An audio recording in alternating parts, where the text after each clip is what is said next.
4।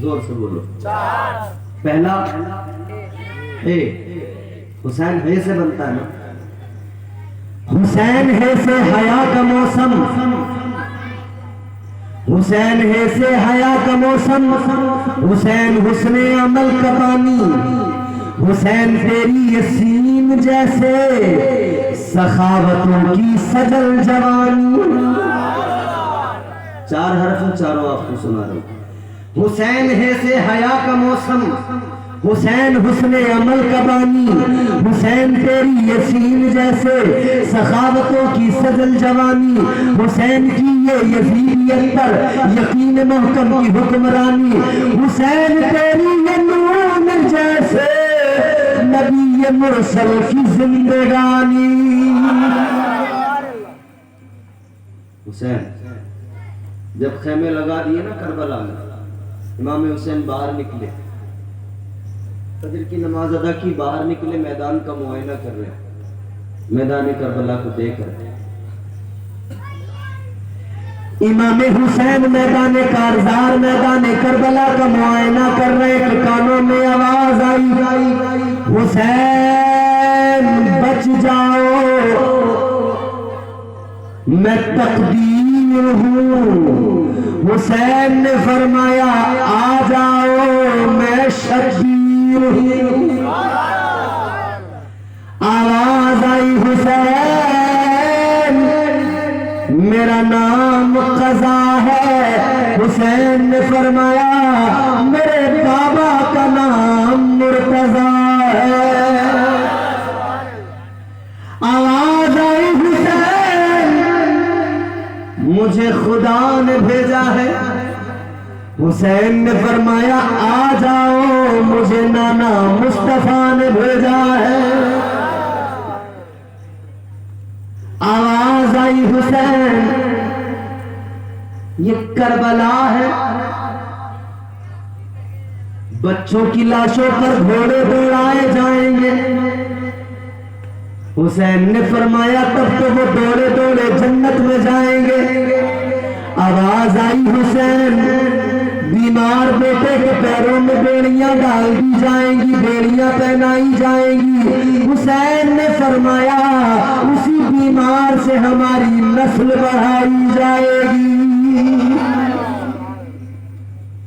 حسین پاک نے کربلا سے ایک نہیں کئی پیغام دیے، کئی پیغام دیے امام حسین نے.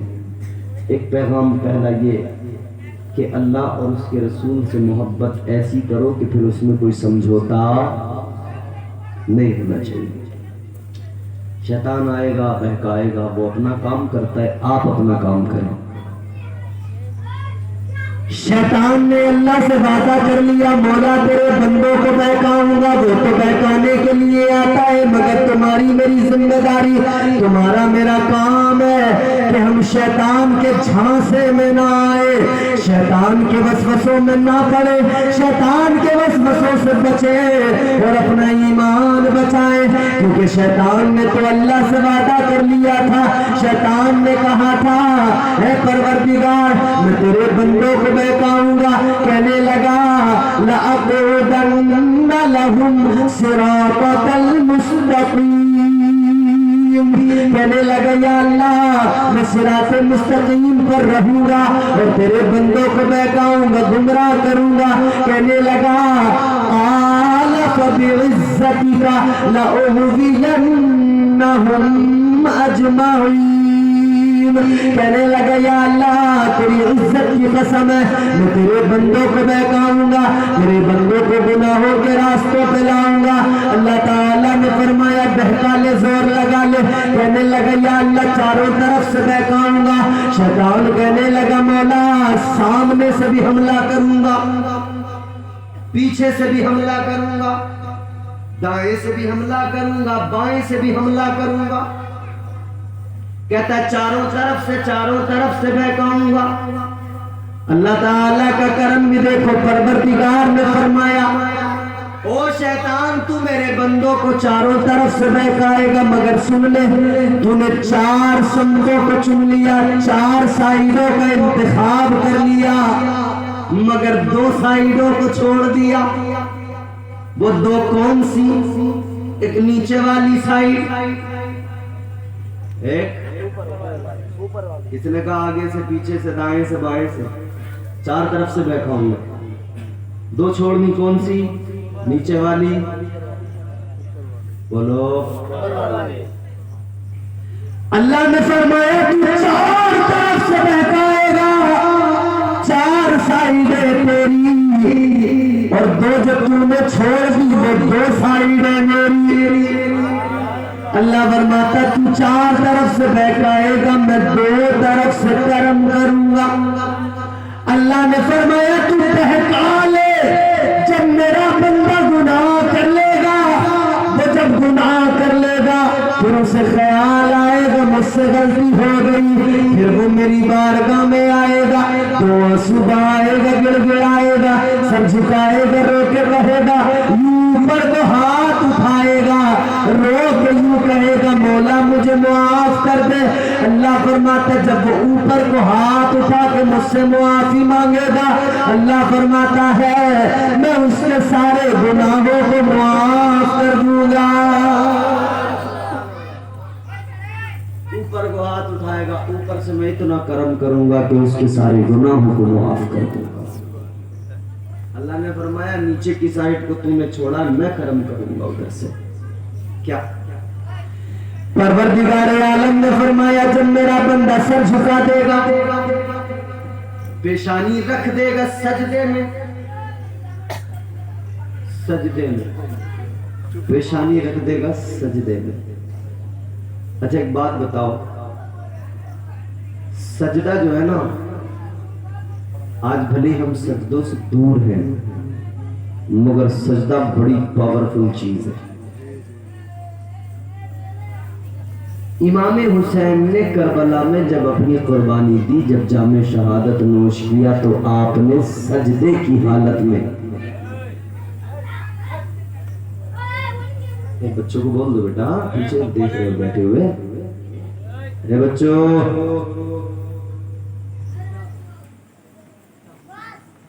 یہ کھیل کا میدان نہیں بیٹا، بیٹھ جا آرام سے. دیکھو اپنے بچوں کو شروع سے اچھی تربیت دو ورنہ نتیجہ یہ ہوگا، سمجھ رہے ہو. باد اب بناؤ بچوں کو، باد ابا نصیب بے ادب بے نصیب. بچوں کو بادب شروع سے بنایا جاتا ہے، شروع سے. گھروں کے اندر اچھا ماحول ہوتا ہے نا تب بچے بادب بنتے ہیں. آپ نے دیکھا ہوگا شہروں میں پڑھے لکھے لوگ جب آپس میں اپنے بچوں سے بات کرتے ہیں نا تو آپ کر کے بولتے ہیں، کہتے ہیں بیٹا آپ کھانا کھائیں گے، آپ پانی پئیں گے، بیٹا آپ سو جائیے. مگر گاؤں میں کیا ہوتا ہے، ہمارے دیہات میں ہمارے یہاں کہتے ہیں بیٹا اس کو گالی دو، بیٹا اس کو گالی دو. بچہ تھا تو اس سے دوسروں کو گالیاں دلواتے رہے، پھر وہ بڑا ہوا تو اما ابا کو دینے لگا، اپنوں کو دینے لگا. بہرحال بات طویل ہو گئی، ختم کرتے وقت بھی کافی ہو گیا. تو میں عرض کر رہا تھا کہ سجدہ بس آخری بات ہے، 2 منٹ آپ کے لوں گا. سجدہ پیر صاحب کے اللہ معذرت کے ساتھ 2 منٹ. سجدہ بڑی ٹاپ پوزیشن ہے نماز کے اندر. ہم لوگ سجدوں میں سر نہیں جھکاتے، یہ ہماری بدقسمتی ہے، سمجھ رہے ہو. اللہ تعالیٰ نے جو نماز کا تحفہ ہمیں معراج میں دیا حضور کے صدقے میں، اس میں اللہ نے سجدہ ٹاپ پوزیشن سجدہ عبادت کی. ساری عبادتوں میں سب سے افضل عبادت نماز، اور نماز کی سب سے عمدہ سب سے اعلیٰ پوزیشن سجدہ. کتنی اعلیٰ پوزیشن ہے. اچھا ایک بات بتاؤ، سجدے میں ہم اپنا سر جھکاتے ہیں. انسان کا دماغ کہاں ہوتا ہے، عقل کہاں ہوتی ہے؟ اسی سر میں ہوتی ہے نا. دماغ یہی ہوتا ہے نا، عقل ادھر ہی ہوتی ہے نا. بولو بھائی، عقل یہی ہوتی ہے نا، دماغ ادھر ہی ہوتا ہے نا سارا. کوئی بھی کام کرے بندہ دماغ چلانا شروع کر دیتا ہے. کاروبار کرے گا تو دماغ چلائے گا، سوچے گا میں یہ کام کروں، اتنا پیسہ انویسٹ کروں، فائدہ ہوگا کہ نہیں ہوگا، ہوگا تو کتنا ہوگا، کس جگہ پہ کام کروں، کس جگہ پہ بزنس کروں، کہاں کروں، کیا کروں۔ اچھا، ہر معاملے میں بندہ سوچتا ہے اسی دماغ سے، اسی عقل سے، مگر جب بات نماز کی آتی ہے نا تو اللہ فرماتا چل سر جھکا دے۔ کس لیے؟